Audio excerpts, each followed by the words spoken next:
ನಮಸ್ಕಾರ. GTV news ಕನ್ನಡಕ್ಕೆ ಸ್ವಾಗತ. ನಾನು ನಿಮ್ಮ ವೆಂಕಟೇಶ್. ಮೈಸೂರಿನ ಪರಿವೀಕ್ಷಣಾ ಮಂದಿರದಲ್ಲಿ ಕರ್ನಾಟಕ ಮಾಧ್ಯಮ ಪತ್ರಕರ್ತರ ಸಂಘದ ರಾಜ್ಯಾಧ್ಯಕ್ಷ ರಾಜಶೇಖರ್ ಅವರ ನೇತೃತ್ವದಲ್ಲಿ ಮೈಸೂರು ವಿಭಾಗದ 6 ಜಿಲ್ಲೆಗಳ ಪದಾಧಿಕಾರಿಗಳ ಸಭೆಯನ್ನು ನಡೆಸಲಾಯಿತು. ಸಭೆಯಲ್ಲಿ ಕರ್ನಾಟಕ ಮಾಧ್ಯಮ ಪತ್ರಕರ್ತರ ಸಂಘದ ಧ್ಯೇಯೋದ್ದೇಶಗಳ ಬಗ್ಗೆ ಸಭೆಯಲ್ಲಿ ತಿಳಿಸಿ ಜಿಲ್ಲಾಧ್ಯಕ್ಷರುಗಳಿಗೆ ಪ್ರಮಾಣ ಪತ್ರ ಹಾಗೂ ಆದೇಶ ಪ್ರತಿಯನ್ನು ನೀಡಲಾಯಿತು. ಈ ಸಂದರ್ಭದಲ್ಲಿ ಕರ್ನಾಟಕ ಮಾಧ್ಯಮ ಪತ್ರಕರ್ತರ ಸಂಘದ ರಾಜ್ಯಾಧ್ಯಕ್ಷ ರಾಜಶೇಖರ್, ಉಪಾಧ್ಯಕ್ಷ ಕೃಷ್ಣನ್, ಕಾರ್ಯದರ್ಶಿಗಳಾದ ಮಂಜು, ಬಂಗಾರಪ್ಪ, ವಸಂತ್, ರಾಜ್ಯ ಸದಸ್ಯರುಗಳಾದ ರೂಪೇಶ್, ಮಾದೇಸ್ವಾಮಿ ಹಾಗೂ 6 ಜಿಲ್ಲೆಗಳ ಸಂಘದ ಸದಸ್ಯರುಗಳು ಭಾಗವಹಿಸಿದ್ದರು. ಅದನ್ನು ಸತತವಾಗಿ ನಾವು ಒಂದು ಯಶಸ್ಸನ್ನು ತಗೊಂಡೋಗಲಿಕ್ಕೆ ನಾವೆಲ್ಲರೂ ಕೂಡ ಸಹಕಾರ ಕೊಡಬೇಕು. ಈಗ ಇವತ್ತು ಒಂದು ಈ ವಿಶೇಷ ಸಭೆಯನ್ನು ಎಲ್ಲರೂ ನಾವು ಆಯೋಜನೆ ಮಾಡಿದ್ದೇವೆ. ಈ ಸಭೆಯಲ್ಲಿ ಆಗಮಿಸಿದ ಈ ಸಭೆಯನ್ನು ಇದರ ನೇತೃತ್ವ ವಹಿಸಿಕೊಂಡಿರುವ ನಮ್ಮ ರಾಜ್ಯಾಧ್ಯಕ್ಷರಾದ GM ರಾಜಶೇಖರ್ಗೆ ಎಲ್ಲರ ಪರವಾಗಿ ನಾನು ಪತ್ರಕರ್ತರ ಸಂಘಕ್ಕೆ ಒಂದಷ್ಟು ಕಾನೂನಿನ ತೊಡಕು ಬಂದಾಗ ಅಂದರೆ ಪತ್ರಕರ್ತರಿಗೆ ಈ ಕೆಲವು ಕಾನೂನು ಸಮಸ್ಯೆಗಳು ಜಾಸ್ತಿ. ನಮಗೆಲ್ಲರೂ ಕೂಡ ಓರ್ವ ಹಿರಿಯಣ್ಣನಾಗಿ ಓರ್ವ ಅಡ್ವೈಸರ್ ನಮಗೆ ನಮ್ಮ ಅಮೃತೇಶ್ ಅವರು ಹೈಕೋರ್ಟ್ನ ಹಿರಿಯ ನ್ಯಾಯವಾದಿಗಳು, ಜೊತೆಗೆ ನಮಗೆಲ್ಲರಿಗೂ ಕೂಡ ಒಂದಷ್ಟು ಏನು ಕಾನೂನಿನ ತೊಡಕು ಬಂದಾಗ ಸಮಸ್ಯೆ ಪರಿಹಾರ ಮಾಡಲಿಕ್ಕಾಗಿ ಅವರು ಕೂಡ ನಮ್ಮ ಜೊತೆ ಇದ್ದಾರೆ. ಅವರು ಇವತ್ತು ಕಾರ್ಯಕ್ರಮಕ್ಕೆ ಬಂದಿದ್ದಾರೆ. ಅವರನ್ನು ಕೂಡ ತಮ್ಮೆಲ್ಲರ ಪರವಾಗಿ ಮತ್ತು ಕರ್ನಾಟಕ ಮಾಧ್ಯಮ ಪತ್ರಕರ್ತರ ಸಂಘದ ಪರವಾಗಿ ಸ್ವಾಗತ ಮಾಡ್ತೇನೆ. ಈಗ ಆ ಸೇನೆಯಲ್ಲಿ ಒಂದಷ್ಟು ವರ್ಷಗಳ ಕಾಲ ಇದ್ಕೊಂಡು ಅದರ ಜೊತೆಗೆ ಈಗ ಅವರ ಪತ್ರಕರ್ತ ಬಂಧುವಾಗಿ ನಮ್ಮ ಜೊತೆ ಇದ್ದಾರೆ. ನಮ್ಮ ಹಿರಿಯರು, ಎಲ್ಲರಿಗಿಂತ ಹಿರಿಯರು, ಇಲ್ಲಿರುವವರ ಎಲ್ಲರಿಗೂ ಹೋಲಿಕೆ ಮಾಡಿದರೆ ಅವರೇ ಹಿರಿಯರು. ನಮ್ಮ ಕೃಷ್ಣಪ್ಪಣ್ಣ ಅವರು ಕೂಡ ನಮ್ಮ ಜೊತೆ ಇದ್ದಾರೆ. ಅವರನ್ನು ಕೂಡ ಎಲ್ಲರ ಪರವಾಗಿ ನಾನು ಕೆಲವು ಇತ್ತೀಚೆಗೆ ಬಂದು ಯುವಕರಂತೂ ಪತ್ರಿಕೋದ್ಯಮದ ಬಗ್ಗೆ ಬಹಳಷ್ಟು ಅದೇನೂ ಮಾಡಲ್ಲ, ಅದು ಓದೋದು ಇಲ್ಲ. ಇದಕ್ಕೇನು ಮಾಡ್ತೀವಿ, ಒಂದು ಪತ್ರಕರ್ತ ಒಂದು ಕಾರ್ಯಾಗಾರ ಅಂತೇಳಿ ಮಾಡಿದ್ವಿ ಸರ್. ನಮ್ಮ ಪದ್ಮರಾಜ್ ದಂಡವತ್ತೆ ಪ್ರಜಾವಾಣಿ ಅವ್ರು ಕರೆಸಿ ಶೃಂಗೇರಿಯಲ್ಲಿ ಕಾರ್ಯಾಗಾರ ಮಾಡಿ ಕಾರ್ಯಾಗಾರದ ಮೂಲಕ ಒಂದು ಸರ್ಟಿಫಿಕೇಟ್ ಕೊಟ್ವಿ ನಾವೆಲ್ಲರಿಗೂ. ಹೌದು, ಇಂಥವ್ರನ್ನ ತರಬೇತಿ ಪಡೆದ್ವಿ ಅಂತೇಳಿ. ಅವ್ರು ಹೆಂಗೆ ಅಂದರೆ ಪ್ರಜಾವಾಣಿ ಪೇಪರ್ ಸುದ್ದಿ ಹೆಂಗೆ ಮಾಡಬೇಕು, ಹೆಡ್ಡಿಂಗ್ ಹೆಂಗೆ ಮಾಡಬೇಕು, ಯಾವ ಕಾಲ ಎಲ್ಲಿ ತರಬೇಕು, ಈ ಥರದ್ದೆಲ್ಲರೂ ಒಂದು ಸ್ವಲ್ಪ ಗೈಡೆನ್ಸ್ ಮಾಡಿದ್ರು. ಈ ಥರದ್ದೆಲ್ಲ ನಾವು ಒಂದು ಕೆಲಸ ಮಾಡ್ತಾಯಿದ್ವಿ. ಈಗ ಅದನ್ನೇ ಒಂಚೂರು ನನಗೇನೋ ಒಂದು ಈ ಸಿಕ್ಕಿದ ಅವಕಾಶದಲ್ಲಿ ಸ್ವಲ್ಪ ನಾವು ರಾಜ್ಯ ಮಟ್ಟದಲ್ಲಿ ಈ ಥರದ್ದು ಮಾಡೋಣ ಪತ್ರಕರ್ತರಿಗೆ ಅಂತೇಳಿ ನಾನು ಮಾಡ್ತೀನಿ ಅಂದ ತಕ್ಷಣ ನಾನು ತಟನಿ ಸ್ಟಾರ್ಟ್ ಆಯ್ತು. ಬೆಂಗಳೂರು ಯಾವ ಕಾಲ ಇಟ್ಟ ತಕ್ಷಣ ಸ್ವತಃ ಇನ್ನೊಂದು ಸಂಘದ ಹೇಳಿದೆ, ನಮ್ಮದೊಂದೇ ಸಂಘ ಇದೆ, ನೀವು ಯಾಕೆ ಮಾಡ್ತೀರಿ ಅಂತ. ಪ್ರಜಾಪ್ರಭುತ್ವ ವ್ಯವಸ್ಥೆಯಲ್ಲಿ ನಾನು ಒಬ್ಬಿದ್ದು ಇನ್ನೊಬ್ರು ಮಾಡಬಾರ್ದು ಅಂತೇನಿಲ್ಲ. ನಿನ್ನ ಪತ್ರಿಕೆ ಯಾಕೆ ಮಾಡ್ತೀಯ ಅಂದರೆ ಅದಲ್ಲ, ಅವ್ರು ಸ್ವತಂತ್ರ. ಅದು ಈ ಥರದ್ದು ಮಾಡಾಗ ನನಗೆ ಭಾಳ ನಾನು ಹೇಳಿದೆ, ಆಯಿತು ನಾವೆಲ್ಲ ಇದೆಲ್ಲ ಫೀಲ್ಡ್ ನೋಡ್ಕೊಂಡಿಲ್ಲ ಅಂತ 32 ವರ್ಷ ಮಾಡೋದಕ್ಕೆ ಇವೆಲ್ಲ ಫೀಲ್ಡ್ ಎದುರಿಸಿ ಬಂದಿದ್ವಿ. ನಮ್ಮದೇ ಆದ ಒಂದು ಕೆಲವರಿಗೆ ನ್ಯಾಯ ಕೊಡಿಸ್ಬೇಕು, ಅದನ್ನ ಮಾಡ್ತೀವಿ ಅಷ್ಟು ಕೆಲಸ ಅಂತೇಳಿ ಧೈರ್ಯ ನುಗ್ಗಿ ನಾವೊಂದು ಮಾಡಿದ್ವಿ. ನಮಗೆ ಜವಾಬ್ದಾರಿ ಇರಬೇಕಲ್ವ, ನಮಗೂ ನಾವೊಂದು ಶಿಸ್ತಾಗಿ ನಾನು ಬೇರೆಯವ್ರು ಕೊಡ್ಬೇಕಾದ್ರೆ ನಾನು ಹಂಗೆ ಇರಬೇಕಲ್ಲ. ನಾನು ಹಂಗಿಲ್ಲ ಅಂದರೆ ಏನು ಪ್ರಯತ್ನ ಆಯಿತು. ಇದು ನಮ್ಮಲ್ಲಿ ದುರಂತ ಅದು. ಬಟ್ ಆಗಲಿ ನಮ್ಮ ಸಂಘಟನೆ ಕಡಿಮೆ ಇದ್ರೂ ನಾವೇನು ಕಡಿಮೆ ಇಲ್ಲ. ಈಗ 2670 ಜನ ನಾವೀಗ ಪ್ರದರ್ಶನ ಮಾಡಿದ್ವಿ. ನಾನು ಈಗ ನಮ್ಮದೊಂದು ಟೀಮ್ ಇದೆ. ಇವರು ನಮಗೆ ರೈತರು ಕಮ್ಮ ಪತ್ರಕರ್ತರು. ಇವ್ರಿಗೊಂದು ಇವತ್ತಿನ ಕಾರ್ಯಕ್ರಮ ಮಾಡತ್ತೀವಿ ಅಂದರೆ ಮಂಜು ಏನೋ ಅಂತ ನಮ್ಮ ಪೈಲಟ್ ಇದ್ದಂಗೆ ಅವರು ಸರ್ ಹೋಗೋಣ ಸರ್ ಅಂತ ಹೊರಟ ತಕ್ಷಣ ನಾವು ಹೋಗದೆ ಬೆಂಗಳೂರು ಹೋಗೋದು ರಾತ್ರಿ ಆಗ್ಲತ್ತೆ 700 ಕಿಲೋಮೀಟರ್ ಜರ್ನಿ ಮಾಡಿದ್ವಿ ನಾವು. ಬಳ್ಳಾರಿ, ರಾಯಚೂರು ಸರ್ ಹಗ್ಲು ರಾತ್ರಿ 8 ತಿಂಗಳಿಂದ ಮನೇಲಿ ಕೂತಿಲ್ಲ ನಾವು. ನನಗೊಬ್ಬ ಮಗ ನಾನು ಇಂಜಿನಿಯರ್, ಅವ್ನು ಕೇಳ್ತಾನೆ ಅಪ್ಪ ನೀನು ಎಲ್ಲಿ ಅಂತ ಕೇಳ್ತಾನೆ. ನಾನು ನಮ್ಮ ಸಮಸ್ಯೆ ಅದು. ನನ್ನ ಪತ್ರಿಕೆ ನಂದು 27 ವರ್ಷ ಪತ್ರಿಕೆ, ನಾನು ಡಿಜಿಟಲ್ ಮೀಡಿಯಾಕ್ಕೆ ರೈಟ್ ಮಾಡ್ಕೊಂಡಿದ್ದೀನಿ. ಅದ್ರಲ್ಲಿ ಮಾಡಬೇಕು, ನನ್ನ ವೃತ್ತಿ ನೋಡಬೇಕು, ನನ್ನದೆಲ್ಲ ನಮ್ಮದು ಪರ್ಸನಲ್ ಲೈಫ್ ಇರುತ್ತಲ್ಲ. ಆದರೂ ಬಿಟ್ಟು ಏನೋ ಮಾಡಿದ್ದು ನುಗ್ಗಾಗಿದೆ, ವಾಪಸ್ ಬರಬಾರ್ದು. ನಾವು ಸಂಘಟನೆಯಲ್ಲಿ ಹಠ ರಾಜಶೇಖರ 5 ದಿವಸ ಬಂದರೂ ಹೋದ್ರೆ ನನಗೆ ಆಗಬಾರ್ದು. ಈ ಥರದ್ದು ಮಾಡಿದಾಗ ನನ್ನ ಅದೃಷ್ಟ ಯೋಗ ಅಂದರೆ ಎಲ್ಲೆಲ್ಲಿ ಹೋಗ್ತೀವಿ, ಘಟಕಗಳು ಆಗ್ತದವಲ್ಲ, ತುಂಬ ಕ್ವಾಲಿಟಿ ವ್ಯಾಲ್ಯೂಬಲ್ ಪತ್ರಕರ್ತರು ಸಿಗ್ತದೆ. ನನಗೆ ಸಂತೋಷ. ವರ್ಕಲ್ಲಿ ಒಂದು ಹೋಗ್ತಾ ಇದ್ದೀವಿ. ಅದಕ್ಕೆಲ್ಲ ನಿಮ್ಮದಲ್ಲಿ ಆಶೀರ್ವಾದ ಸಹಕಾರ ಇರಲಿ. ಪತ್ರಕರ್ತರು ಎಲ್ಲದೂ ಹಾಗೆ ಇರುತ್ತೆ ಅಂತಿಲ್ಲ. ಒಂಚೂರು ನಾವು ಒಂದು ಸ್ವಲ್ಪ ಶಿಸ್ತಾಗಿ ಹೋಗ್ಬೇಕು ಅಂತೇಳಿ ನಾನು ಕೆಲವನ್ನ ಅದೇನೇನಪ್ಪ ಶಿಸ್ತಾಗಿ ಪಾಠ ಮಾಡ್ತಾರೆ ಅಂತಲ್ಲ, ದಯವಿಟ್ಟು ನಮಗೆ, ಯಾಕಂದರೆ ನಾವು ಒಂದು ಪತ್ರಕರ್ತರು ಅಂದಮೇಲೆ ಸಂಘ ಒಂದು ಸಿಸ್ಟಮ್ ಆಗಿರಬೇಕು ಅಂತ ನಂದು ಒಂದು ಉದ್ದೇಶ ಕೂಡ ಆಗಿರುತ್ತೆ. ನಾನು ಸುಮಾರು 31 ಜಿಲ್ಲೆ ಸರ್, 28 ಜಿಲ್ಲೆ ನಾವು ರೀಚ್ ಆಗಿದ್ವಿ ಸರ್. ಈಗ 31 ಜಿಲ್ಲೆ 26 ಜಿಲ್ಲೆ ರೀಚ್ ಆಗಿ ಸರ್ ನಾವು ಇದೆ ಈ ಸಂಘದಲ್ಲಿ ಇರಿ, ನೀವು ಪರವಾಗಿಲ್ಲ. ನಾನು ಹೇಳೋದು ನಾನು ಪತ್ರಕರ್ತರಿಗೆ ಯಾವ ಸಂಘ ಸೌಲಭ್ಯ ಸಿಗುತ್ತೆ ನಾನು ಅದು ಫಸ್ಟು ಅಭಿನಂದನೆ ಸಲ್ಸ. ನಾನು ಯಾವ್ದಾದ್ರು ಸಂಘದಲ್ಲಾಗಿ ಪತ್ರಕರ್ತ ಸಹಾಯ ಆಯಿತಾ ನಮ್ಮದು ಅವ್ರು ಸಂತೋಷ ಆಗ್ಬೋದು. ಇದು ಹಂಗಲ್ಲ, ಇವ್ರು ಜಲಾಸಿ ನೀವು ಹೆಂಗಾಗಿದೆ ಅಂದರೆ ಬೇರೆಯವ್ರದ್ದು ಉದಾಹರಣೆ ಕೊಡ್ತೀವಿ. ಅವ್ರು ಹೇಳ್ತಾರೆ ಕೆಲವೆಲ್ಲ ಅಂತೇಳಿ. ಅವ್ರು ಹೆಂಗೆ ಡಾಮ್ ಈ ರೌಡಿಸಮ್ ಮಾಡ್ತಾರೆ ಹಿಂದೆ ಹೆಂಗೆ ನಮ್ದು ಕಾರ್ಯನಿರತ ಪತ್ರಕರ್ತರ ಸಂಘ ಇದ್ದರೆ ನೀವು ಯಾಕ್ರಿ ಆಗಿದ್ರಿ, ಅವ್ರು ಪತ್ರಿಕೆ ಕಿತ್ಕೊಳ್ರಿ. ಇದು ಈ ಡಬ್ಬಳಿಕೆ ಇನ್ನೂ ಇದೆ ಸರ್. ಇದು ಡಬ್ಬಳಿ ನಾವು ಇದೆಲ್ಲ ಹೋರಾಟ ಮಾಡ್ಕೊಂಡು ಬಂದಿರೋದು. ನಾವೇನೋ ಆರಂಭದಲ್ಲಿ ಅಂತ ರಬ್ ಮಾಡ್ಕೊಬಾರ್ದು, ಸ್ಮೂತಾಗಿ ಹೋಗ್ತಾ ಇದ್ವಿ. ನನ್ನ ಒಂದು ಉದ್ದೇಶ ಏನಂದರೆ ಎಲ್ಲರೂ ಪತ್ರಿಕೋದ್ಯಮ ಹೆಂಗಿರ್ಬೇಕಂದ್ರೆ ನಾವು ಫಸ್ಟು ಸರ್ ಮುಖ್ಯಮಂತ್ರಿ ಭೇಟಿ ಆದ್ವಿ. ಕೆಲವು ಮಾನದಂಡಗಳು ಸಡ್ಲ ಮಾಡಿದ್ವಿ, ಒಂದು ಅರ್ಜಿ ಕೊಟ್ಟಿದ್ವಿ. ಅದನ್ನೊಂದು CM ಆಫೀಸ್ ವಾಪಸ್ ಬಂದಿದೆ. ಹೌದು ನೀವು ಪರಿಗಣಿಸಿ ನಾವು ಇದನ್ನು ಮಾಮೂಲಿ ಕೊಡ್ತಾರೆ. ಅದನ್ನು ಮುಂದಿನ ದಿವಸ ನಾವು ನೋಡ್ತಾ ಇದ್ವಿ. ನಾನು ಸರ್ ಈಗ 7ನೇ ತಿಂಗಳು 1 ವರ್ಷ ನೋಡ್ತೀವಿ ಸರ್. ಇದಾದಮೇಲೆ ನಂಗೆ ಹೆಂಗೆ ಲೀಗಲ್ ಅಡ್ವೈಸರ್ ಇದ್ದಾರೆ, ನಾನು ಕಾನೂನು ವ್ಯಾಪ್ತಿಯಲ್ಲಿ ನಮ್ಮ ಪತ್ರಕರ್ತರು ಜನೇನ್ ಇದ್ದಾರೆ. ಅದರ ಮೇಲೆ ಕೋರ್ಟಿಗೆ ಕೇಸ್ ಹಾಕೋದಂತ ಗ್ಯಾರಂಟಿ. ಅದು ನಮ್ಮ ಸೌಲಭ್ಯನ ಕಿತ್ಕೊಳ್ಳೋಕ್ಕಂತೂ ನಮಗೆ ಗೊತ್ತಿದೆ. ಹಾಗಾಗಿ ಅದನ್ನು ಸರಿ ಕಾರ್ಯಾಗಾರ ಮಾಡ್ಬೇಕಾದ್ರೆ ನಮ್ಮದೇನೋ 4 ವಿಭಾಗ ಮಾಡಿ ಸರ್ ರಾಜ್ಯದಲ್ಲಿ. ಒಂದು ಮೈಸೂರು ವಿಭಾಗ, ಒಂದು ಬೆಂಗಳೂರು, ಒಂದು ದಕ್ಷಿಣ ಕನ್ನಡ, ಒಂದು ಉತ್ತರ ಕರ್ನಾಟಕ. 4 ವಿಭಾಗದಲ್ಲಿ ಪತ್ರಕರ್ತರು ಸರ್ ಆಯಾ ಭಾಗದಲ್ಲಿ ಇವತ್ತು ಬಂದರೆ ಎಷ್ಟು ಜನ ಸೇರಿದ್ವು ನಿಮ್ಮೊಂದು ಕಾರ್ಯಾಗಾರ. ಅದು ಸರ್ಕಾರದ ವ್ಯಾಪ್ತಿಯಲ್ಲೇ ಮಾಧ್ಯಮ ಅಕಾಡೆಮಿ ಏನು ಅದೇ ಇದ್ದಾರೆ ಅವರ ಇದರಲ್ಲೇ ನಾವು ಕಾರ್ಯಾಗಾರ ಮಾಡಬೇಕು ಅಂತ ಮಾಡಿದ್ವಿ ನಾವು. ಯಾಕೆಂದರೆ ಅದರಲ್ಲಿ ಪತ್ರಕರ್ತರಿಗೆ ಭಾಳ ಜ್ಞಾನಾರ್ಜನೆ ಏನಿಲ್ಲ ಅಂತ ಹೇಳಲ್ಲ. ಹೊಸ ಬಂದು ಪತ್ರಕರ್ತರಿಗೆ ಅಟ್ಲೀಸ್ಟ್ ಒಂದು ಜ್ಞಾನಾರ್ಜನೆ ಆಗಲಿ ಅಂತ ಹಿರಿಯ ಪತ್ರಕರ್ತ ಕರೆಸಿ ಅವ್ರ ಅನುಭವ ಹೇಳೋದು ಮತ್ತು ಏನು ಹೇಳ್ಕೋಬೇಕು ಅನ್ನೋದ ಮತ್ತು ಕಾರ್ಯಾಗಾರ ಮಾಡಬೇಕು ಅಂತ ಮಾಡ್ತಾಯಿದ್ವಿ. ಅದನ್ನು ಸ್ಟಾರ್ಟ್ ಮಾಡಿದ್ವಿ ನಾವೀಗ. ಅದರಲ್ಲಿ ಕಾರ್ಯಾಗಾರ ಮಾಡಿ ಅದನ್ನು ಒಂದು ಕಡೆ ಹೇಳ್ತಿದ್ದೆ, ಕಾರ್ಯಾಗಾರ ಮಾಡಿ ಈ ಥರದ್ದು ಇದು ಕೊಡ್ತೀವಿ ಸರ್, ನಾವು ಸರ್ಟಿಫಿಕೇಟ್ ಕೊಡ್ತೀವಿ ನಾವು. ಯಾರು ಕಾರ್ಯಾಗಾರ ಮಾಡ್ತೀವಿ ಅವ್ರ ಹೆಸರು, ನೀವು ಇಂಥದ್ರಲ್ಲಿ ಭಾಗವಹಿಸಿದ್ರೆ ಯಶಸ್ವಿಗೊಳಿಸಿರಿ ಅಂತೇಳಿ. ಏನಾದ್ರು ಒಂದು ಪತ್ರಕರ್ತರಿಗೆ ಬಂದಾಗ ಹೌದು ನಾನು ಒಬ್ಬ ತರಬೇತಿ ಪಡೆದೇನೆ ಅಂತ ಒಂದು ಇರಲಿ ಅಂತೇಳಿ ಈ ಥರದ್ದೊಂದು ಸರ್ಟಿಫಿಕೇಟ್ನ ನಾವು ಅವತ್ತು ಕೊಟ್ಟು ಅವ್ರಿಗೆ ವಿತರಣೆ ಮಾಡಿಕೊಡ್ತೀವಿ ನಾವು. ನಮ್ಮಲ್ಲಿ ನಾನು ಅರಸೀಕೆರೆಯಲ್ಲಿ ಮಾಡಿದೆ, ಇಲ್ಲಿದೆ ನೋಡಿ ಸರ್. ಅರಸೀಕೆರೆಯಲ್ಲಿ ನೋಡಿ ನಮ್ದು ಹೆಂಗಿರಬೇಕು ಅಂತ ನೋಡಿ ಸರ್, ಇದು ನಮ್ಮ ಸಂಘದೊಂದು ಫೈಲ್ ಹೆಂಗಿರಬೇಕು ಅಂತ ಸದಸ್ಯರು ಸರ್ 16 ಅರಸೀಕೆರೆ ನೋಡಿ ಇಲ್ಲಿ ಹಾಕಿದ್ದೀನಿ. ಅರಸೀಕೆರೆ ಎಷ್ಟು ಜನ ಇದ್ದಾರೆ? 16 ಜನ ಇದ್ದಾರೆ ಅರಸೀಕೆರೆಯಲ್ಲಿ ಸರ್. ಅವ್ರದ್ದು 3 ಫೈಲ್ ಆಗಬೇಕು. ಒಂದು ಸ್ಟೇಟ್ ಸಂಘದಲ್ಲಿರುತ್ತೆ, ಇನ್ನೊಂದು ಜಿಲ್ಲಾ ಸಂಘದಲ್ಲಿರುತ್ತೆ, ಇನ್ನೊಂದು ತಾಲೂಕಿನಲ್ಲಿರುತ್ತೆ. ಯಾಕೆಂದರೆ ಇದು ನಮ್ಮದು ಶಿಸ್ತು. ಪತ್ರಕರ್ತರು ಈ ಫೈಲ್ ಇದ್ದರೆ ಯಾವ ಪತ್ರಕರ್ತ ಕಾರ್ಡ್ ಬಂದಿಲ್ಲ, ಏನು ಬಂದಿಲ್ಲ, ಯಾರು ಬಂದಿಲ್ಲ ನೋಡೋಕ್ಕಾರು ಅನುಕೂಲ ಆಗುತ್ತೆ. ಆಮೇಲೆ ನಮ್ಮ ಡಾಕ್ಯುಮೆಂಟ್, ನಾನು ಸ್ವಲ್ಪ ಡಾಕ್ಯುಮೆಂಟಲ್ಲಿ ಸಿಸ್ಟಮ್ ಆಗಿರಬೇಕು ಅಂತ ನಾನು ಅದರಲ್ಲಿ ಹೋಗೋದು. ಹಾಗಾಗಿ ನೋಡಿ ಈ ಥರದ್ದು ನೋಡಿ, ಈ ಥರದೊಂದು ಫೈಲ್ ಎಲ್ಲರೂ ದಯವಿಟ್ಟಿನ ಮುಂದೆ ಯಾವುದೇ ತಾಲೂಕು ಸಂಘಟನೆ ಆಗಲಿ ಜಿಲ್ಲಾ ಸಂಘಟನೆ ಆಗಲಿ ಈ ಥರದ 3 ಫೈಲ್ ರೆಡಿ ಮಾಡಿ, ಅಪ್ಲಿಕೇಶನ್ ಫಾರಮ್ ಸಮೇತ ಫೈಲ್ ರೆಡಿ ಮಾಡಿ ನೋಡಿ. ಇದರಲ್ಲಿ ಅರಸೀಕೆರೆ ಯಾವಾಗ ತೆಗೆದ್ರು ನೋಡಿ, ಅವ್ರು ಏನೇನು ಡಾಕ್ಯುಮೆಂಟ್ ಕೊಟ್ಟಿದ್ದಾರೆ, ಆಧಾರ್ ಕಾರ್ಡು ಯಾವ ಥರ ತೊಗೊಬೋದು. ನಮ್ಮಲ್ಲಿ ಇದು ಒಂದು ಸರಿ ತೊಗೊಳ್ತೀವಿ, ಮತ್ತೆ ಪದೇ ಏನು ತೊಗೊಳ್ಳಲ್ಲ ನಾವು. ಒಂದು ಸರಿ ತೊಗೊಂಡು ನಾವು ವೆಬ್ಬಿಗೆ ಹಾಕೊಂಡ್ಬಿಡ್ತೀವಿ ಇನ್ನು. ಯಾಕೆಂದರೆ ಇನ್ಶೂರೆನ್ಸ್ಗೆ ಯಾರು ಹೇಳಕ್ಕೆ ಬರೋದು ಸರ್, ಪತ್ರಕರ್ತರಿಗೆ ಆಗಬಾರ್ದು ಅಂತಿಲ್ಲ. ಯಾರು ಆದಾಗ ಇನ್ಶೂರೆನ್ಸ್ ತುಂಬ ಚೆನ್ನಾಗಿದೆ ಸರ್. ಅಲ್ಲಿ ಹೆಂಗಿದೆ ಅಂದರೆ 10 ಲಕ್ಷ ರೂಪಾಯಿ ನೀವು ಡೆತ್ ಆದರೆ ಬರುತ್ತದೆ, ಪ್ರತಿ ವರ್ಷ ರಿನ್ಯೂವಲ್ ಆಗುತ್ತೆ. ಅದಾದ ಮೇಲೆ ಏನಾದ್ರು ಕೈಕಾಲು ಆಕ್ಸಿಡೆಂಟ್ ಆದಾಗ ಕೈ ಊನಾಯಿತು 10 ಲಕ್ಷ ಅವ್ರ ಫ್ಯಾಮಿಲಿಗೆ ಬರುತ್ತೆ. ಅದಾದ ಮೇಲೆ ಏನಾದ್ರು ಡೆತ್ ಆದರೆ 2 ಹೆಣ್ಮಕ್ಳಿಗೆ, ಅಲ್ಲಿ ಹೆಣ್ಮಕ್ಳಿಗೆ ಹೆಣ್ಮಕ್ಳು ಇಬ್ಬರು ಮಕ್ಕಳಿಗೆ 1 ಲಕ್ಷ ರೂಪಾಯಿ ಶಿಕ್ಷಣ ನಿಧಿ ಅಂತ ಕೊಡ್ತಾರೆ ನಾವು ಮಾಡೋ ಇನ್ಶೂರೆನ್ಸಲ್ಲಿ. ಅದೆಲ್ಲ ಆದಮೇಲೆ ಏನೋ ಔಟ್ ಪೇಷೆಂಟಾಗಿ ಏನಾದ್ರು ಇನ್ ಪೇಷೆಂಟ್ ಅಡ್ಮಿಟ್ ಆದರೆ ಅಂದರೆ ದಿವಸಕ್ಕೆ 10,000 ಹಂಗೆ 10 ದಿವಸಕ್ಕೆ ನಿಮಗೆ 10,000 ದುಡ್ಡು ಬರುತ್ತೆ. ಇನ್ ಪೇಷೆಂಟ್ ಆದರೆ ನೀವು ಔಟ್ ಪೇಷೆಂಟ್ ಆದರೆ 30,000 ಬರುತ್ತೆ. ಈ ಥರದೊಂದು ಒಳ್ಳೆ ಇನ್ಶೂರೆನ್ಸ್ನ ಹುಡುಕಿ ನಾವು ಪತ್ರಕರ್ತರಿಗೆ ಅವ್ರ ಕುಟುಂಬಕ್ಕೆ ಅನುಕೂಲ ಆಗಲಿ ಅಂತ ಇದು ಇನ್ಶೂರೆನ್ಸ್ ಮಾಡಿಸಿದ್ವಿ. ಈ ಥರದ ಇನ್ಶೂರೆನ್ಸು ಇದೆ ಸರ್. ಈ ಥರದ ಇನ್ಶೂರೆನ್ಸ್ಗಳು ಯಾಕೆಂದರೆ ನಾವೀಗ ಒಂದು ಇನ್ಶೂರೆನ್ಸನ್ನ 550 ರೂಪಾಯಿ ಮಾಡಿದ್ವಿ. ಅದು ಕೇಂದ್ರ ಸರ್ಕಾರದೇ, ಪ್ರತಿ ವರ್ಷ ರಿನ್ಯೂವಲ್ ಆಗಬೇಕು. ಬೇರೆ ಯಾರು ಇದನ್ನು ಅಮೌಂಟ್ ತಾಳಕ್ಕಾಗಲ್ಲ. ಯಾವುದನ್ನು ಇನ್ಶೂರೆನ್ಸನ್ನ ನೀವು ಯಾರು ನಿಮ್ಮ ಏನು ಮನೆಯಲ್ಲೂ ನೀವು ನಾಮಿನಿ ಮಾಡಿಸಿರ್ತೀರಿ, ಆ ನಾಮಿನಿ ಇರ್ತಾರೆ ಹೋಗುತ್ತೆ. ಒಂದು ಅವ್ರ ಮಿಸ್ಸಸ್ ಹೆಸರು ನಿಮ್ಮ ಮಿಸ್ಸಸ್ಸಿಗೆ ಹೋಗುತ್ತೆ, ಇಲ್ಲ ತಾಯಿ ಹೆಸರಿಗೆ ಹೋಗುತ್ತೆ ಇನ್ಶೂರೆನ್ಸ್. ಹಾಗಾಗಿ ಅದನ್ನು ಮಾಡಬೇಕು, ಕಮ್ಮಿ ಕೊಡಬೇಕು, ಯಾವುದೇ ಕಾರಣ ದುರುಪಯೋಗ ಇಲ್ಲ.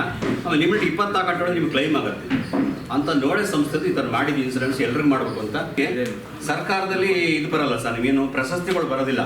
ನೀವು ನೋಡಬೇಕು ಯಾರು ಬಕೆಟ್ ಹಿಡಿತಾರೆ, ಯಾರು ಮಾಡ್ತಾರೆ ಅಂಥವ್ರಿಗೆ ಮಾತ್ರ ಪ್ರಶಸ್ತಿಗಳು ಸಿಗ್ತವೆ. ಇದು ಜಿನನ್ ಪತ್ರಕರ್ತರಿಗೆ ಯಾರು ಪ್ರಶಸ್ತಿಗಳು ಸಿಗಲ್ಲ. ಅದಕ್ಕೆ ಏನು ಮಾಡಿದ್ದೀವಿ ನಾವೀಗ ಅಂದರೆ ಒಂದು ವೆಬ್ಸೈಟ್ ಮಾಡಿದ್ವಿ ಸರ್. ವೆಬ್ಸೈಟಲ್ಲಿ ನಿಮ್ದು ಎಲ್ಲ ಪತ್ರಕರ್ತರು ಅದರಲ್ಲಿ ಇದಿರುತ್ತೆ, ಏನೋ ನಿಮ್ಮ ಮಾಹಿತಿ. ನಿಮ್ಮ ಸರ್ವಿಸಲ್ಲಿ ನಮ್ಮ ಫಾರಮಲ್ಲಿ ಇದೆ ಸೇವಾವಧಿ ಅಂತ. 35 ವರ್ಷ ಮಾರಣ್ಣವ್ರು 36 ವರ್ಷ 40 ವರ್ಷ ಸರ್ವಿಸ್ ಮಾಡಿದರು, ಅವ್ರಿಗಿರುತ್ತೆ. ಮಾರಣ್ಣವ್ರು ಬಿಟ್ಟು 30 ವರ್ಷ ಬಿಟ್ಟ, ನೀವು 30 ವರ್ಷ 25 ವರ್ಷ ಕೊಟ್ಟ ನಾವು ಫೈಟ್ ಮಾಡ್ತೀವಿ. ನಾವು ಯಾಕೆ ಕೊಟ್ರಿ ಅಂತ ಕೊಡಿ, ಸೀನಿಯರ್ ಇದ್ರೆ ಅವ್ರಿಗೆ ಕೊಡಿ, ಅವ್ರು ಬಿಟ್ಟು ಯಾಕೆ ಕೊಟ್ರಿ ನೀವು ಅಂತ ಕೇಳ್ತೀವಿ ನಾವು. ಅದಕ್ಕೋಸ್ಕರ ಅವ್ರು ಕೊಡಿ. ನಮ್ಮನ್ನ ಮಾಹಿತಿ ಕೊಡೋಬೋದ್ರೆ ಪತ್ರಕರ್ತರು ಮಾಹಿತಿ ಕೊಡಲ್ಲ. ನಾವು 20 ಸರಿ ಫೋನ್ ಮಾಡಬೇಕು, ಕೇಳಬೇಕು, ಆಮೇಲೆ ಮಾಹಿತಿ ಕೊಡೋದು ನಮ್ಮವರು. ಹಾಗಾಗಿ ಅದನ್ನೊಂದು ದಯವಿಟ್ಟು ಮಾಹಿತಿ ಕೊಟ್ಟರೆ ಒಂದು ಪತ್ರಕರ್ತ ನಿಮ್ಮದು ಹಿಸ್ಟ್ರಿ ಯಾವತ್ತಿಷ್ಟು ಕೆಲಸ ಮಾಡಿರಿ ಅಂತ ಒಂದು ವೆಬ್ಬಲ್ಲಿ ಇದು ಇರುತ್ತೆ. ಆಮೇಲೆ ಅದನ್ನು ತೊಗೊಂಡಾಗ ನಾವು ಪ್ರಶಸ್ತಿ ಅದಕ್ಕೆ ಅವ್ರು ಕೊಡಲಿಲ್ಲ ಅಂತೇಳಿ ನಾವು ಜಿಲ್ಲಾ ಸಂಘ ಏನು ಮಾಡಿದ್ವಿ, ರಾಜ್ಯ ಸಂಘ ಅಂದರೆ ಸರ್ ನಿಮ್ಮ ಕ್ರಿಯಾಶೀಲ ವರದಿಗಳಿಗೆ ಮಾನವೀಯತೆ ವರದಿ ಮತ್ತು ಸಾಮಾಜಿಕ ವರದಿ ತಗೊಂಡು ಆ ವರದಿಗಳನ್ನು ಆಧರಿಸಿ ನಿಮಗೆ 10,000 ರೂಪಾಯಿ ಒಂದು ನಗದು ಮತ್ತೊಂದು ಪ್ರಶಸ್ತಿ ಪತ್ರ, ರಾಜ್ಯದ ಒಂದು ಏನು ಸಮ್ಮೇಳನ ನಡೆಯುತ್ತೆ ಆ ವರ್ಷದ ಒಂದು ಕಾರ್ಯಕ್ರಮದಲ್ಲಿ ನಿಮಗೆ ಕೊಡ್ತೀವಿ ಸರ್. ಅದು ಹೆಂಗಾಗಿದೆ ಅಂತ ಸೀನಿಯರ್ ಯಾರು ಇದ್ರಿ ನಿಮ್ಮದು ಆರ್ಟಿಕಲ್ ನಿಮಗೆ ಕೊಡಲ್ಲ ಅಂತ ನಾವು ನಿಮ್ಮ ಆರ್ಟಿಕಲ್ ನಿಮ್ಮ ನೇಮ್ ಕಾಟ್ ಹೊಡೆದ್ಬಿಟ್ಟು ಬೇರೆ ಕಳಿಸ್ಕೊಡ್ತೀವಿ. ಅವ್ರು ಅದನ್ನು ಆರಿಸಿ ಆ ಸಂಪಾದಕರು ಸೀನಿಯರು ಹೌದು ಈ ಸೂಟಬಲ್ ಇದೆ ಆರ್ಟಿಕಲ್ ಅಂತ ಹೇಳಿದರೆ ಅವರಿಗೆ 10,000 ಜಿಲ್ಲೆ ಒಂದು 31 ಜಿಲ್ಲೆಗೂ 31 ಜಿಲ್ಲೆ ಕೊಡಬೇಕು ಅಂತ ಮಾಡಿದ್ವಿ. ನಾವು ಯಾವುದೇ ಕಡೆ ಯಾರು ಕಾಂಪಿಟೇಷನ್ ರಾಜಕಾರಣಿ ಹೊಡೆದಾಡಕ್ಕೆ ಹೋಗಲ್ಲ. ಒಂದು ಸ್ವಲ್ಪ ಲೇಟ್ ಆಗ್ಬೋದು, ಆಗಲಿ ಪರವಾಗಿಲ್ಲ, ನಿಧಾನ ಆದರೂ ಪರವಾಗಿಲ್ಲ, ಕೆಲಸ ಮಾಡೋಣ ಅಂತ ನಮ್ಮದು ಉದ್ದೇಶ ಅಷ್ಟೇ. ಬೇರೆ ಜನರಿಗೆ ರಾಜಕೀಯ ಮಾಡಬೇಕು ಅಂತಿಲ್ಲ, ಬೇರೆಕ್ಕೂ ಇಲ್ಲ ಸರ್. ಈ ಥರ ಸೌಲಭ್ಯ ಮಾಡಬೇಕು ಅಂತ ಉದ್ದೇಶ ಇದೆ. ಆಮೇಲೆ ನಮ್ಮದು IB-ಗಳದ್ದು ಈಗ ಮಿನಿಸ್ಟರ್ ಸರ್, ನಮ್ಮೆಲ್ಲ ಹೋದ್ರು ಪತ್ರಕರ್ತರಿಗೆ IB ಫಸ್ಟ್ ನೀವು ನೋಡಿ ಒಂದು ಬೋರ್ಡ್ ಹಾಕಿರ್ತಾರೆ ನಿಮ್ಮ IB-ಗಳು ಪ್ರವಾಸಿ ಮಂದಿರದಲ್ಲಿ. ಇದು ನಮ್ಮ ಪತ್ರಕರ್ತರ ಹೆಸರೇ ಇಲ್ಲ ಅಲ್ಲಿ, ಗಣ್ಯ ವ್ಯಕ್ತಿಗಳಿಗೆ ಸಂಘಟನೆಗಳಿಗೆ ಇಂಥವ್ರಿಗೆ ಅಂತ ಹಾಕಿದ್ದಾರೆ. ಯಾರನ್ನು ಪತ್ರಕರ್ತರಿಗೆ ಅಂತ ಒಂದೂ ಹಾಕಲ್ಲ. ಪತ್ರಕರ್ತರಲ್ಲಿ ಬೀದಿ ಕಲ್ಲಲ್ಲಿ ಕೂತಿರ್ತಾನೆ. ಏನು ಸರ್ಕಾರಿ ಬಿಲ್ಡಿಂಗ್ ಸರ್, ನಮ್ದು ಹಕ್ಕಿದೆ, ಏನೋ ಜನ ಹೋಗ್ಬೇಕಾದ್ರೆ ಅದು ನಾವು ಅದನ್ನು ನಡ್ಕೋಬಾರ್ದು. ಕೆಲವು ಓದು ಕುಡಿದು ಡಿಸೆನ್ಸ್ ಮಾಡೋದು, ಅವ್ರಿಗೇನು ಗಲಾಟೆ ಮಾಡೋದು, ಈ ಬೇರೆ ಏನೋ ಮಾಡೋದೆಲ್ಲ ಅಂಥದ್ದು ಮಾಡಬಾರ್ದು. ಪತ್ರಕರ್ತರು ನಾವಾಗಿ ನೋಡಿ ಗೆಸ್ಟ್ ಹೌಸ್ ನಾನು ಕೇಳಿದ್ರು, ಚಾಮುಂಡಿ ಗೆಸ್ಟ್ ಹೌಸು ನಾನು ಮಾಡಿಕೊಟ್ರು, ಇಲ್ಲ ಅಂತ ಹೇಳಿಲ್ಲ. ನಾವು ಹಂಗೆ ನಡ್ಕೊಂಡ್ರೆ ನಮಗೆ ಕೊಡ್ತಾರೆ, ನಾವು ಬೇರೆ ಥರ ಹೋದರೆ ಅದನ್ನ ಕೊಡೋದಿಲ್ಲ. ಹಾಗಾಗಿ ನಾವು ಎಲ್ಲ ಅದಕ್ಕೆ ಜಾರಕಿಹೊಳಿ ಅವರಿಗೆ PWD ಮಿನಿಸ್ಟರ್ ಅಲ್ಲ ಅವ್ರಿಗೆ ಹಾಕಿ ನಮ್ಮ ಪದಾಧಿಕಾರಿಗಳು ನಮ್ಮ ಸದಸ್ಯರು ಎಲ್ಲೇ ಹೋದ್ರೂ IBಯನ್ನು ಕಾಯ್ದಿರಿಸಬೇಕು ಅಂತ ಒಂದು ಲೆಟ್ರ್ ಮಾಡಿ ಸರ್. ಕಾಮನ್ ಆಗಿ ಚೀಫ್ ಸೆಕ್ರೆಟರಿ ಇವರಿಗೆ ಮಿನಿಸ್ಟರ್ PA ಕೊಟ್ಟಿದ್ವಿ. ಆ PA ಇಂದ ನಮಗೆ ಎಲ್ಲ ಕಮ್ಯುನಿಕೇಷನ್ ಆಗ್ತದೆ. ನೀವು ಯಾವುದೇ ಸ್ಟೇಟಿಗೆ ಎಲ್ಲೇ ನಮ್ಮದು ಇಡೀ ರಾಜ್ಯದಲ್ಲಿ ಎಲ್ಲೇ ಹೋದ್ರೂ ನಮ್ಮದು ಕಾರ್ಡ್ ತೋರಿಸಿ ನನ್ನ ಮೆಂಬರ್ ಅಂತ ಹೇಳಿದ್ರೆ ಆಯಿತು ಸರ್, ಕಾರ್ಡ್ ಕೊಡಬೇಕು, ನಮಗೊಂದು ರೂಮ್ ಕೊಡಬೇಕು, ಎಲ್ಲ ಒಂದು ಫ್ಯಾಮಿಲಿ ಹೋಗಿರ್ತೀರಿ, ಏನಕ್ಕೊಂದು ಸುದ್ದಿಗೆ ಹೋಗಿರ್ತೀರಿ, ಅವ್ರು ಹೋದಾಗ ಅದು ಕೊಡಬೇಕು ಅನ್ನೋ ದೃಷ್ಟಿಲಿ ಅದನ್ನು ಅಲ್ಲಿಂದ ಮಾಡಿಸ್ತಾ ಇದ್ವಿ. PWD ಮಿನಿಸ್ಟ್ರಿಂದ ಅದು ಮಾಡಿಸ್ತಾ ಇದ್ವಿ. ಈ ನಾನು ಇದೊಂದು ರೆಕಾರ್ಡ್ ಕೇಳಿದೆ, ಒಂದು ಫೈಲ್ ಹೇಳಿದೆ ನೀವು ಹೆಂಗಿರಬೇಕು ಅಂತ. ನಾನು ಇಷ್ಟು ವರ್ಷ ಏನು ಮಾಡಿದ್ದು, ಈಗ 7 ತಿಂಗಳು ಏನು ಮಾಡಿದ್ದೀನಿ ಸರ್, ಅದರಲ್ಲಿ 7 ತಿಂಗಳದ್ದು ಮಾಹಿತಿ ಇದೆ ನಂತರ ನೋಡಿ. ಮೊನ್ನೆ ಕಾರ್ಯಕ್ರಮ ಆಗಿಂದ ಹಿಡಿದು ಇನ್ವಿಟೇಷನ್ಸು, ಗೆಸ್ಟು, ನಮ್ದು ಏನೇನು ಚರ್ಚೆ ಆಯಿತು, ಏನೇನು ಭಾಗವಹಿಸಿದ್ದು, ಯಾವ ಪತ್ರಿಕೆ ಸುದ್ದಿ ಬಂತು, ಈ ಥರ ಪ್ರತಿಯೊಬ್ಬರು ತಾಲೂಕು ಮಾಹಿತಿ ಇಟ್ಕೊಳ್ಳಿ ಸರ್. ಇದನ್ನ ಇಟ್ಕೊಂಡ್ರೆ ಏನಾಗುತ್ತೆ ಅಂದರೆ ನಿಮಗೆ ನಾನು ಏನು ಕಾರ್ಯಕ್ರಮ ಮಾಡಿದ್ದೀನಿ ರಿವೈಸ್ ಮಾಡ್ಕೊಂಬನ್ನಿ. ಯಾವುದು ಯಾರೋ ಒಂದು ತೋರಿಸಿ ಈ ಜಿಲ್ಲೆ ಚೆನ್ನಾಗಿ ಮಾಡಿದ್ದಾರೆ ನೋಡಿ ಅಂತ ಈ ತಾಲೂಕು ಕಾಂಪಿಟೇಷನ್ ಆಗಬೇಕು. ಅದಕ್ಕೋಸ್ಕರ ನಾನು ಫಸ್ಟೇ ನಾನು ಮಾಡಲಾಗಿರಪ್ಪ ಅಂತ ಸ್ಟೇಟಿಂದ ಮಾಡಿದ್ದೆ ಸರ್. ಈ ಥರದ್ದು ನಾನೊಂದು 27 ವರ್ಷ ಪತ್ರಿಕೆ ನಡೆಸ್ತಾ ಇದ್ದೀನಿ, ಹಂಗಾಗಿ ನನಗೆ ಗೊತ್ತಾಡ್ತಿರೋದು ಸರ್. ಇದರಲ್ಲಿ ವರ್ಷಕ್ಕೊಂದ್ಸರಿ ಪತ್ರಿಕೆ ನಿಮ್ಗೆ ಆಲ್ಮೋಸ್ಟ್ ಎಲ್ಲರಿಗೂ ಗೊತ್ತಿದೆ. ಏನು ಸ್ವಂತ ಪತ್ರಿಕೆ ನಡೆಸ್ತೀರಿ, ವರ್ಷಕ್ಕೊಂದ್ಸರಿ ತುಂಬ ಬಿಗಿಯಾಗಿ ಸರ್. ಈ ಟೈಟ್ಲ್ಗಳು ಹಿಂದೆಲ್ಲ ಮನಸ್ಸೆಬದ್ಧ ಪರಿಧಿಗಳು ಇಲ್ಲ, ತುಂಬ ಮೈಂಡ್ ಎಷ್ಟು ಎಜುಕೇಷನ್ ಫಿಕ್ಸ್ ಮಾಡ್ತಾರೆ. ಸೆಂಟ್ರಲ್ ಗೌರ್ಮೆಂಟ್ ಒಂದು ಏನಾಗಿದೆ ಸರ್, ಈ ಹೊಸದಾಗೊಂದು ನಾವು ಫಾರ್ಮ್ ತೊಗೊಂಡಿದ್ದಾರೆ, ನಮ್ಮದು ಅಕೌಂಟ್ ಓಪನ್ ಆಗ್ತದೆ ಸೆಂಟ್ರಲ್ಲಿ. ಡೈಲಿ ಪತ್ರ ದಿವಸ ಅಪ್ಲೋಡ್ ಮಾಡಬೇಕು ಯಾವ ಪತ್ರಿಕೆ ಮಾಡ್ತಿದ್ವಿ ಅಂತೇಳಿ. ಆಮೇಲೆ ನೀವು ವರ್ಷ ಆಡಿಟ್ ಅಂತ ಒಂದು ರಿಪೋರ್ಟ್ ಸಲ್ಲಿಸ್ಬೇಕು ಸರ್. ನನಗೆ ಸುದ್ದಿಗಾರ ಪತ್ರಿಕೆ ನಾನು ಆಡಿಟ್ ಪ್ರತಿ ವರ್ಷ ಮಾಡ್ತೀನಿ. ಅಲ್ಲೊಬ್ಬರು ಅದು ಮಾಡೋರು ಇರ್ತಾರೆ, ಆಡಿಟ್ ರಿಪೋರ್ಟ್ ಆಗಬೇಕು. ಎಷ್ಟಿದೆ 2,000 ಒಳಗಿದ್ದರೆ ಇಷ್ಟು ಅಮೌಂಟ್ 1,000 ಅಮೌಂಟ್ ಕಟ್ಟಬೇಕು. ಅದು ಕಟ್ಟಿಬಿಟ್ಟು ನಾವು ರಿನ್ಯೂವಲ್ ಮಾಡಿಸ್ತೀವಿ. ಅಕೌಂಟ್ ಸಬ್ಮಿಟ್ ಮಾಡಲಿದ್ದು ಡಿ ಬ್ಲ್ಯಾಕ್ ಫಸ್ಟ್ 5,000 ಫೈನ್ ಹಾಕ್ತಾನೆ, ಇಲ್ಲಾಂದರೆ ಡಿ ಬ್ಲ್ಯಾಕ್ ಹೋಗುತ್ತೆ. ಕೆಲವರು ಡಿ ಬ್ಲ್ಯಾಕ್ ಹೋದರೆ ಪತ್ರಿಕೆನ ಗೊತ್ತೇ ಇಲ್ಲ, ನಥಿಂಗ್ ಬಟ್ ಪಾಂಪ್ಲೆಟ್ಸು. ಪತ್ರಿಕೆ ಪ್ರಿಂಟಾಗಿ ಬರೀತಾನೆ ಇರ್ತಾರೆ, ಯಾರಾದ್ರೂ ಕೇಸ್ ಹಾಕ್ತಾನೆ ಜೈಲಿಗೆ ಹೋಗ್ತಾರೆ. ಯಾಕೆಂದರೆ ನಾವು ಡಿ ಬ್ಲ್ಯಾಕ್ ಬಂದು ಮಾಡೋಂಗಿಲ್ಲ ಸರ್. ಪತ್ರಿಕೆ RNL ಇದ್ದು ಕಾನೂನು ವ್ಯಾಪ್ತಿಯಲ್ಲಿ ಇದ್ದರೆ ಮಾತ್ರ. ನಾವೇನಾದ್ರು ಕಾನೂನು ಬಿಟ್ಟು ಹೋದ್ವಿ ಅಂದರೆ ನಮಗೆ ಹೈಕೋರ್ಟ್ ಅಡ್ವೊಕೇಟ್ ರೆಡಿ ಇರ್ತಾರೆ. ಯಾಕೆಂದರೆ ನೀವು ನಾನು ಲೀಗಲ್ ಆಗಿಲ್ಲ ಅಂದ್ರೆ ನಮಗೆ ಅದನ್ನ ಹಾಕಿ ಹಾಕ್ತಾರೆ. ಅದಕ್ಕೆ ನಾನು ಆ ಥರ ಕೆಲ ನೋಡಿ ನಮ್ಮದು ಇದು ಓಪನ್ ಮಾಡಿದೆ ಸರ್. ಇದರಲ್ಲಿ ನನ್ನ ಟೈಟ್ಲ್ ಯಾವಾಗ ಬಂತು, ಎಷ್ಟು ನಡೀತದೆ, ಯಾವಾಗ ಆಗ್ತದೆ, ಈ ಥರದ್ದು ಎಲ್ಲ ಡೀಟೇಲ್ಸ್ ಇದೆ ಸರ್. ಇದರಲ್ಲಿ ಈ ಥರದ್ದು ನಾವೊಂದು ಹೆಲ್ಪ್ ಮಾಡ್ತಾಯಿದ್ದೀವಿ ಮಾಡಿದವರಿಗೆ. ಏನು ಮಾಡ್ಕೊಡೋರಿಗೆ ಏನೂ ಮಾಡೋಕ್ಕಾಗಲ್ಲ ಸರ್. ಇದೊಂದು ಇದೆ ನೋಡಿ, ಇದು ಒಂದು ಜಿಲ್ಲೆ. ನಾನು ಬೆಂಗಳೂರು ಈಗ ನಿಮ್ಗೆ ಇಲ್ಲಿ ಬಂತಲ್ಲ ಮೈಸೂರು ಜಿಲ್ಲೆ ಕೊಡಿದ್ರೆ ಸರ್, ಇಷ್ಟು ಟೈಟ್ಲು ಓನರ್ಸಿಂದ ಹಿಡಿದು ಕಂಪ್ಲೀಟ್ ಮಾಹಿತಿ RNA ಅಂತ ಸರ್ ಇದ್ರಲ್ಲಿ ಬರುತ್ತೆ ಸರ್. ನಮಗೆ ಪತ್ರಕರ್ತರಿಗೆ ಇರಬೇಕು ನಾಲೆಡ್ಜನ್ನು ನಿಜವಾದ ನಾವೆಲ್ಲ ಅಪ್ಲೋಡ್ ಮಾಡ್ತೀವಿ ವೆಬ್ಬಿಗೆ. ಬೇರೆಯವ್ರು ತಿಳ್ಕೊಳ್ಳಿ, ನಮಗೆ ಮಾಡಬಾರ್ದು ಅಂತಿಲ್ಲ, ತಿಳ್ಕೊಳ್ಳಿ ಅಂತ ಉದ್ದೇಶಕ್ಕೋಸ್ಕರ ಅದನ್ನು ಮಾಡ್ತಾಯಿದ್ವಿ. ಇಡೀ ಚಾಮರಾಜನಗರ ನಿಮ್ಗೆ ಏನೇ ಬೇಕು ಇತಿಹಾಸ ಅಂದರೆ, ಅವ್ರು ವಿಜಯವಾಣಿಲಿ ಕೆಲಸ ಮಾಡ್ತಿರೋದು. ವಿಜಯವಾಣಿಲಿ ಅಷ್ಟು ಆರ್ಟಿಕಲ್ ಬಂದಿದೆ ಸರ್. ಅದೇ ಟೈಮಲ್ಲಿ ಸ್ಪಾನ್ಸರು ಟೂರಿಸಮ್ ಯಾರು ಮಾಡಿದ್ರು ಅನ್ಸುತ್ತೆ. ಎಷ್ಟು ಚೆನ್ನಾಗಿದೆ ನೀವು ಅದು ಚಿತ್ರ ಹಿಡ್ಕೊಂಡ್ಬಿಟ್ಟು ಸರ್, ಇಡೀ ನಮಗೆ ಚಾಮರಾಜನಗರ ಜಿಲ್ಲೆ ಏನು ಅಂತ ಅದರಲ್ಲಿ ಮಾಹಿತಿ ಇದೆ ಸರ್. ಈ ಥರದ್ದು ನಮಗೆ ಬೇಕು ಪತ್ರಕರ್ತದ್ದು. ನಾವು ಅದನ್ನೆಲ್ಲ ಕೊಡಿ. ಮತ್ತು ಇನ್ನೊಬ್ರು ಸ್ವಾತಂತ್ರ್ಯ ಹೋರಾಟಗಾರರು ಅದನ್ನೊಂದು ವೆಬ್ಸೈಟಲ್ಲಿ ಹಾಕ್ತೀವಿ. XML ಪ್ರೆಸೆಂಟ್ MLA ಅವ್ರದ್ದೆಲ್ಲ ಮಾಹಿತಿ ಇರುತ್ತೆ. ಈಗ ನೋಡ್ಕೊಂಡು, ಯಾಕೆಂದರೆ ನಾವು ಯಾಕೆ ಮಾಡ್ತಿದ್ವಿ ಅಂದರೆ ಆ ವೆಬ್ಸೈಟ್ ಓಪನ್ ಮಾಡಿ ಯಾರೋ ಒಬ್ಬರು ಫ್ರೀಡಮ್ ಫೈಟ್ರು ನಿಧನ ಆಗ್ಬಿಟ್ರು, ಅವ್ರು ನಮ್ಮದ್ರಲ್ಲಿ ಮಾಹಿತಿ ಇದ್ದರೆ ಈಗ ನೋಡ್ಕೊಂಡು ಸುದ್ದಿ ಮಾಡ್ಬೋದು. ಸುಳ್ಳು ಸುದ್ದಿ ಮಾಡೋಕ್ಕಿಂತ ಇವ್ರು ಇಷ್ಟು ವರ್ಷದಲ್ಲಿ ಇದ್ದರು, ಇಂಥ ಫ್ರೀಡಮ್ ಫೈಟ್ರ್ ಆಗಿದ್ರು, ಇಂಥ ತಗೊಂಡ್ರು ಅಂತೇಳಿ ಅವ್ರದ್ದೊಂದು ಅಲ್ಲಿ ಹಾಕ್ಬೋದು. ಈ ಥರದ್ದೆಲ್ಲ ಮಾಹಿತಿ ಹಾಕಿ ತುಂಬ ಸರ್ಕಾರಿ ಸಾಲ ಹೇಳಿದಷ್ಟು ಈಸಿಲೇ ಇದು, ಸ್ವಲ್ಪ ಲೇಟ್ ಆಗುತ್ತೆ ಇದು. ಒಟ್ಟು ಇಂಥದ್ದು ನಮ್ಮ ಉದ್ದೇಶ ಇದೆ ಅಂತ ನಿಮ್ಮಲ್ಲಿ ಹೇಳ್ತಾರೆ ಸರ್. ಹಾಗಾಗಿ ಇಷ್ಟು ಭಾಳಷ್ಟು ಇನ್ನೂ ಆಸೆಗಳಿದೆ ಮಾಡಬೇಕು ಅಂತ. ನಿಮ್ಮದೆಲ್ಲ ಸಹಕಾರ ಇರಲಿ. ಆಮೇಲೆ ಕೆಲಸ ಮಾಡೋಣ. ಆಮೇಲೆ ಇನ್ನೇನಾದ್ರು ನಮ್ಮದು ಕರೆಕ್ಷನ್ ಇದ್ದರೆ 1 by 1 ಹೇಳ್ಕೊಂಬನ್ನಿ, ಏನು ಮಾಡ್ಬೋದು ಅಂತ. ನಿಮ್ಮ ಸರ್ ಪತ್ರಕರ್ತ ನಂದು ಸಂಘದ ಉದ್ದೇಶನೇ ಅದು. ನಾನು ಎಲ್ಲ ತಾಲೂಕಿಗೆ ಇದಕ್ಕೆ ಹೋಗ್ತೀನಿ ಸರ್. ಅಲ್ಲಿ ಪತ್ರಕರ್ತ ಗೋಸ್ಕರ್ತೀನಿ, ಔಟ್ಪುಟ್ ಕಾಣ್ತೀನಿ, ಏನು ಮಾಡ್ಬೋದು ಅಂತ. ನನ್ನಿರೋದು ಬೇರೆ, ಬಟ್ ಅವ್ರು ಹೊಸ ಯೋಜನೆಗಳು ಇರ್ತವೆ, ಅವ್ರು ಹೇಳ್ತಾರೆ, ಅದನ್ನು ಕ್ರೋಢೀಕರಿಸ್ತೀವಿ, ಅದನ್ನ ಇಂಪ್ಲಿಮೆಂಟ್ ಮಾಡ್ಕೊಂಡು ಹೋಗ್ತೀವಿ. ಬೆಳಗ್ಗೆ ಅಧಿವೇಶನಕ್ಕೆ ಹೋಗ್ತಾ ಇದ್ವಿ. ಅಲ್ಲೂ ಕೆಲವು ಮಂತ್ರಿಗಳು ಭೇಟಿಯಾಗಿ ಪತ್ರಕರ್ತ ಪೂರ್ವಕವಾಗಿ ಏನಿಲ್ಲ, ನಮ್ಮದೇನು ಸಮಸ್ಯೆ ಅಂದರೆ ಮುಖ್ಯಮಂತ್ರಿನೇ ನಮ್ಮ ಖಾತೆ ವಾರ್ತಾ ಇಲಾಖೆ, ಅವ್ರಿಗೆ ಅಡ್ಸೋಕ್ಕೆ ಟೈಮ್ ಇಲ್ಲ. ನಾವು ಏನು ಹೇಳೋದು, ಬೇರೆ ಮಂತ್ರಿ ನಮ್ಮ ಬೇರೆ ವಾರ್ತಾಧಿಕಾರಿ ಇದ್ದರೆ ಏನೋ ಹೇಳ್ಬೋದಾಯಿತು. CM ಅವ್ರ ಒತ್ತಡದಲ್ಲಿ ಅವ್ರು ಸಿಟ್ಟಾಗಿರ್ತಾರೆ, ಒಂದು ಸರಿ ಇದರಲ್ಲಿ ಎಲ್ಲ ಥರದಲ್ಲೂ ಇರ್ತಾರೆ. ಹಾಗಾಗಿ ಆದರೂ ನಾವು ಒಂದ್ಸಲ ನುಗ್ಗಿ ಒಂದ್ಸಲ ಡ್ಯಾಶ್ ಹೊಡಿತಾ ಇರ್ತೀವಿ, ಕೆಲಸ ಮಾಡಿ ಸರ್ ಹೇಳ್ತಾ ಇರ್ತೀವಿ. ಹೀಗೆಲ್ಲ ಆಗಿ ನಿಮ್ಮ ಅಭಿಪ್ರಾಯಗಳು ಏನಾದ್ರು ಚೇಂಜ್ ಮಾಡೋಂಗಿದ್ರೆ, ಹಿರಿಯರಿದ್ದೀರಿ, ಕೆಲವು ಕಿರಿಯರಿದ್ದೀರಿ, ನೀವು ಅನಿಸಿಕೆಗಳು ಸಂಘ ಇನ್ನೇನಾಗಬೇಕು, ಏನೇನು ಬದಲಾವಣೆ ಆಗಬೇಕು ಅಂತ ಹೇಳಿದರೆ ಆ ಮಾರ್ಗದರ್ಶನ ನಡ್ಕೊಂಡು ಹೋಗೋಣ ಅಂತ ಹೇಳ್ತೀವಿ ಸರ್. ಈ ಭಾಗದ ಬೇಕ್ರಿ ಮೈಸೂರು ಭಾಗದ ಸರ್, ಮೈಸೂರು ಭಾಗದ್ದು ನನಗೆ ಕಾರ್ಯಕ್ರಮ ಮಾಡ್ತೀವಿ ಸರ್. 6 ಜಿಲ್ಲೆ ನಾನೇನಾಗಿದೆ ಸರ್, ತಾಲೂಕಿನಾಗಿದೆ ಸರ್. ಈಗಿನ ಆರ್ಥಿಕ ಪರಿಸ್ಥಿತಿಲಿ ಒಂದೊಂದು ತಾಲೂಕು ಒಂದು ಜಿಲ್ಲೆಯಲ್ಲಿ ಮಾಡಿ ಅಂದರೆ ಖರ್ಚು ಬಿಡುತ್ತೆ ಸರ್. ಅದಕ್ಕೆ 6 ತಾಲೂಕು ಜಿಲ್ಲೆಗಳನ್ನು ಸೇರಿಸಿ ತಾಲೂಕು ಘಟಕಗಳನ್ನು ಸೇರಿಸಿ ಆಗಂಗಿದ್ರೆ ತಾಲೂಕು ಅಲ್ಲೆಲ್ಲ ಮಧ್ಯೆ ಮಾಡೋಣ. ಅಷ್ಟು ಸೇರಿಸಿ ಒಂದು ಕಡೆ ಮೈಸೂರನ್ನ ಸೆಂಟ್ರ್ ಮಾಡ್ಕೊಂಡು ಒಂದು ಇನಾಗ್ರೇಷನ್ ಮಾಡೋಣ ಸರ್. 6 ತಾಲೂಕು ಅಧ್ಯಕ್ಷರುಗಳು, 6 ಜಿಲ್ಲೆ ಅಧ್ಯಕ್ಷರುಗಳು ಎಲ್ಲ ಸೇರಿ 6 ಜಿಲ್ಲೆ ಪತ್ರಕರ್ತರು ಸೇರಿ ಒಂದು ಕಾರ್ಯಕ್ರಮ, ಒಂದು ಮಂತ್ರಿಗಳು ಕರೆಸ್ತೀವಿ, ಒಂದು MP ಗಳು, ಆಯಾ ಭಾಗದಲ್ಲಿ ಏನು ತಾಲೂಕು ಘಟಕಗಳಿದಾವಲ್ಲ ಅಲ್ಲಿ MLAಗಳು ಎಷ್ಟು ಬರ್ತಾರೆ ಬರಲಿ. ಈ ಥರದ್ದು ಕೂರಿಸಿ ಆಮೇಲೆ ಅಧಿಕಾರಿ ವರ್ಗದವರು ಮತ್ತು ಹಿರಿಯ ಪತ್ರಕರ್ತರು ಇಷ್ಟು ಸೇರಿಸಿ ನೀವೆಲ್ಲ ಸೇರಿ ಒಂದು ಒಳ್ಳೆ ಕಾರ್ಯಕ್ರಮ ಮಾಡೋಣ ಅಂತೇಳಿ ಡಿಸೆಂಬರ್ ಎಂಡ್ ಆರ್ ಜನವರಿ, ಯಾಕಂದರೆ ಸೆಷನು ಸೆಂಟ್ರಲ್ ಸೆಷನ್ 1ನೇ ತಾರೀಕಿಂದ 12ನೇ ತಾರೀಕಿನಾಗಿದೆ.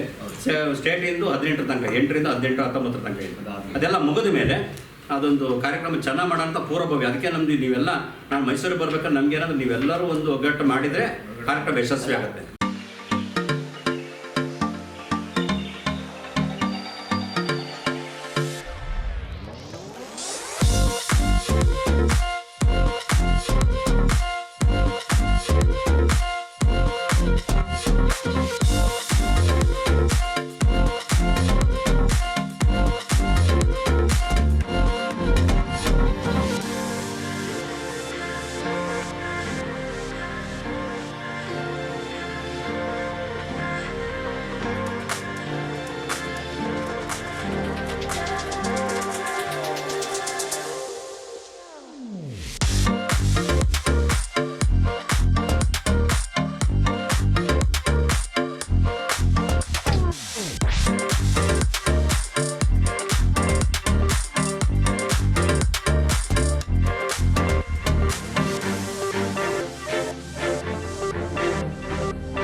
ಇವತ್ತಿನ ಮಾಗಡಿಯ ಸುದ್ದಿ ಸಮಾಚಾರ.